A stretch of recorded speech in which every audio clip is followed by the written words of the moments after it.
The fuck you mean this the last one? Yeah, that's what they were saying, I think. This is the last one that's available right now. The others haven't been finished. The last one of Act 1. Yeah. Epic. This is entitled Monster. This is the last one of Act 1, and they still haven't released Act 2. Correct. What the fuck is going on, man? That does kind of suck. I've been enjoying this one. Oh my god. This is like, you know when you're enjoying something so much, like a great movie, and like, of course it's got like a beautiful ending and everything, but you don't want to see it end. But this isn't going to be the end. If it's the end of Act 1, he's nowhere near home yet. But that means there... Oh no, this better not be a cliffhanger. It's going to be a cliffhanger. No. It's definitely going to be a cliffhanger. No. What is up, guys? Welcome back to the channel. My name's Uncle Rusty. I'm officially reporting for Video Duty. Fairy Dust is by my side. 3, 2, 1, pause for a thumbnail. No, you grab yours. Grab yours.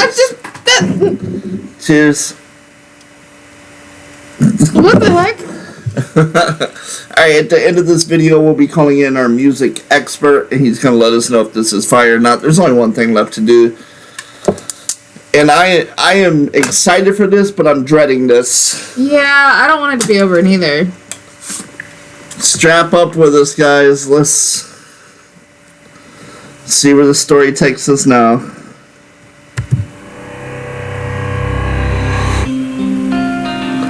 How has everything been turned against us? How did suffering become so endless? So they've faced all kinds of trials, and then they finally find this prophet in the underworld, and he gives them bad news. Yeah. And that's where we're coming into it now. How am I to reunite with my estranged? Do I need to change? So now he's questioning himself. Yeah. And I guess his leadership actions. Wondering if he...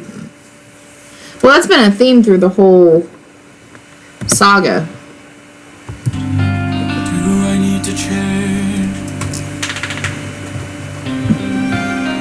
Ooh. I'm surrounded by the souls of those I've lost. That's a violin.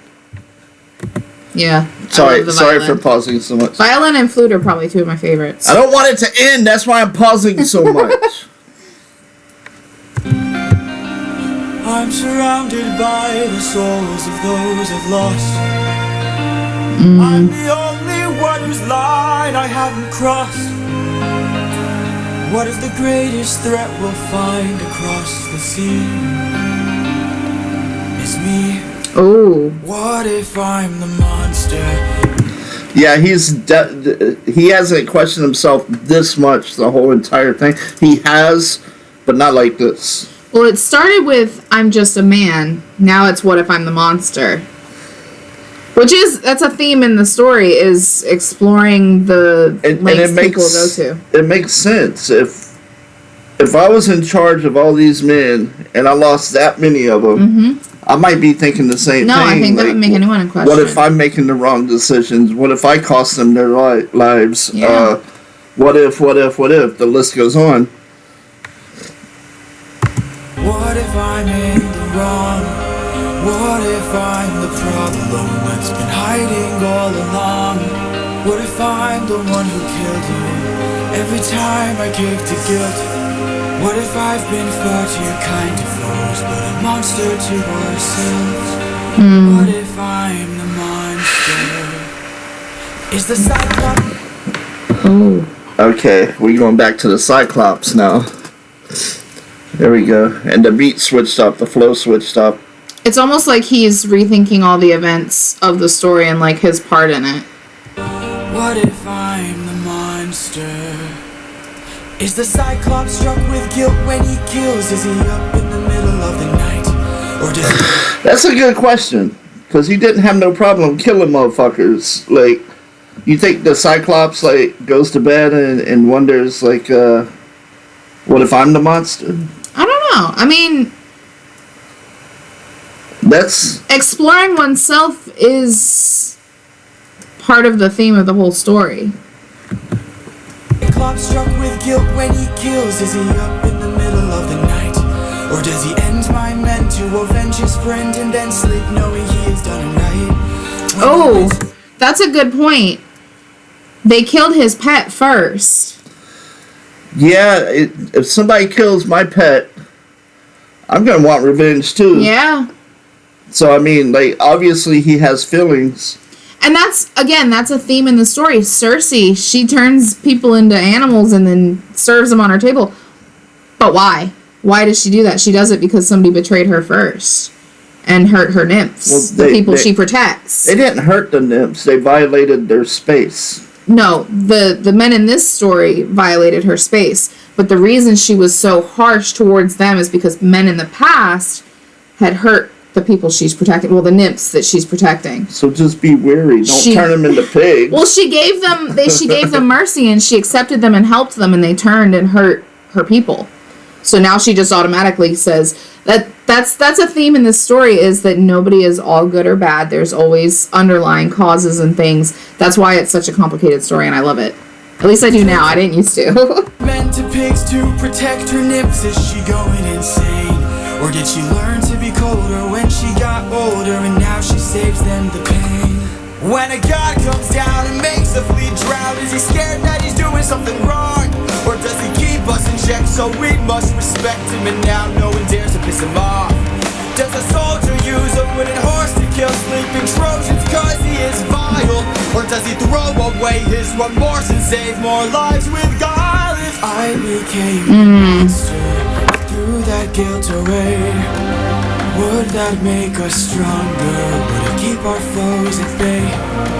If I became the monster to everyone but us and made sure we got home again, would it care if So this is also like should I be looking out for my own rather than feeling compassion for the outside? Well, remember, that's what he argued with Athena about. Yeah. She wanted him to show... Then kill the Cyclops. Mm-hmm. And he did it. He showed mercy, and he decided to spare the Cyclops, and she broke with him as his mentor after that. So what would be the right thing to do? You've got all these men under your command. That's the point. Should you just be looking after them and having compassion on others, or should you slaughter anything that comes in your path? That's genuinely what the whole point of the story is, to me. So what's the right answer? There isn't one, though. It's meant to be debated. What do you guys think in the comments? I already told you no math and no philosophy tonight, and this is what you do to me. But us, and made sure we got home again. Who would care if we're unjust? That's Athena. I became God. Ruthlessness is mercy upon ourselves. And deep down I know this well. I lost my best friend, I lost my mentor, my mom, 500 men gone. This can't go on, I must get to see Penelope and Telemachus. So if we must sail through dangerous oceans and beaches, I'll go where Poseidon won't reach us. And if I gotta drop another infant from a wall in an instant so we all don't die. So he did it. They never were clear on that.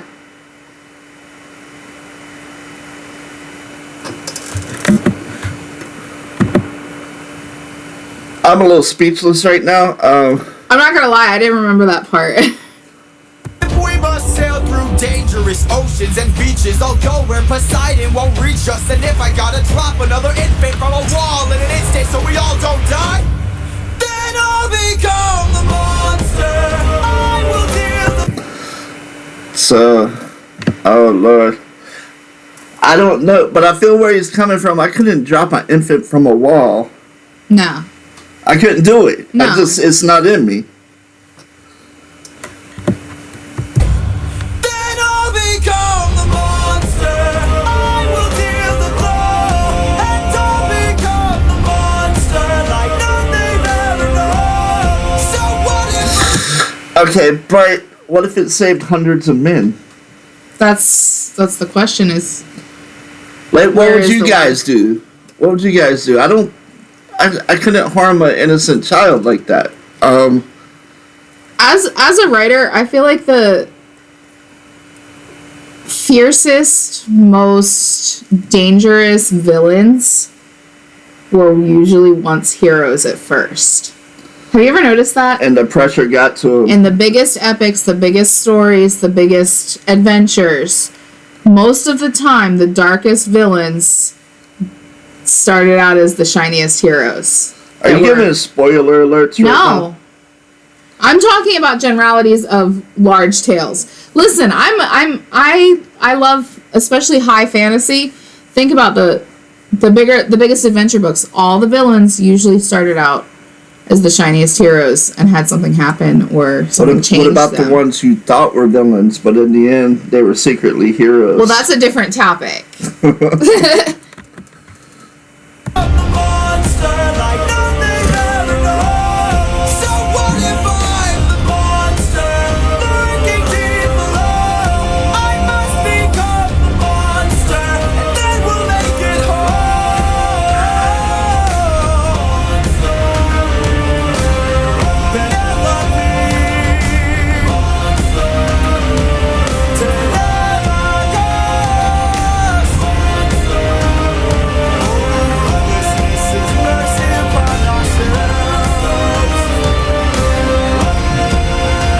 Become the monster. Okay. Hang. I don't think it's not quite done. Alright, let's see. Oh. I became the monster. Yeah, stop. That ominous note added something. I'm sorry. Okay, so basically he's talking about becoming the monster. Like getting more ruthless so they can set about their journey and make it home. Do you remember? I'm sorry. Go ahead. That's what the prophet said. He didn't say that he wouldn't make it home. He said he wouldn't make it home the same person. You won't be yourself when you get home. Are you giving more spoilers? No, that was the video before this. It's not spoilers if you already said it. So basically this man just turned heel. You had to get that wrestling reference in there. He just turned heel, guys. And that's it. That's all we get. Is it for right now? Yeah. Does anybody have any idea when Act 2 is supposed to be released? Because I'm gonna have to go research that because I kind of need to see the rest of this. I've been enjoying it so much. I didn't think anything could make me like this. I didn't like reading this. It was one of the few classics that I didn't enjoy. Maybe it's just a taste preference. You were a lot younger. And That's true. we gotta call in the music expert. Come here. Come here, little buddy. Was that fire, buddy? Was that fire? It was fire, fire! Yeah! Okay. I got a headache tonight. Guys, these are not sound effects. This dog really sounds like this. Did somebody comment that again? You want to give some shout outs? Shout them out! Shout them out! Shout them out! He really does. All right. I love you, buddy, but I have a headache. Good job, Kobe. Thank you, Kobe. Alright, that was today's video. Hope you guys enjoyed it. If you like content like this, there are ways to support the channel in the link below in the description. Monster by Epic. The link will be in the description. Our personal email will be in the description. So you can stay one-on-one with us. I didn't announce at the beginning. Today is day number 252. 252. Of 365 Dang. days before I quit my job and tried to pursue this full time. So keep those numbers popping, guys. Keep them popping. And I appreciate each and everybody that watches these. Until next time, we are so out.